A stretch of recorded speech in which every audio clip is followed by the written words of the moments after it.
চুলায় মাটির পাতিলে বালুর মিশ্রণে ভাজা হচ্ছে মুড়ি।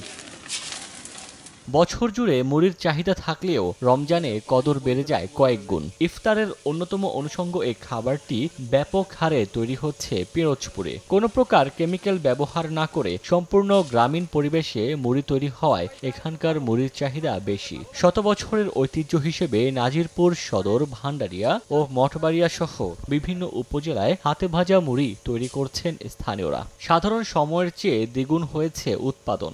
অনেকে ইউরিয়া সার দেয়, কিন্তু আমার মুড়িতে কোনো প্রকারের কোনো মেডিসিন ছাড়া এবং সম্পূর্ণ ইউরিয়া সার মুক্তভাবেই এই মুড়ি তৈরি করি। কেউ 3.5 মণও পারে, কেউ 3 মণও পারে, আবার যার রাত চলতে এসেছে 4 মণও পারে ভাজতে। আমাদের এলাকায় এই হাতে ভাজা মুড়িটার অনেক সুনাম রয়েছে। এই মুড়ি খেতে খুব সুস্বাদু। মান ভালো হওয়ায় ঢাকাসহ বিভিন্ন জেলায় সরবরাহ হয় এই জেলার মুড়ি। হাতে ভাজা যে মোটা মুড়িটা, ওই মুড়িটাই হচ্ছে আমাদের চাহিদা বেশি। আর রমজান মাসের উপলক্ষে মুড়িটা আমাদের ব্যাপক চাহিদা। হাতে ভাজা এবং মেশিনে তৈরি সহ জেলায় প্রতিদিন 500 মণ মুড়ি উৎপাদন হয়। সময় সংবাদ, পিরোজপুর।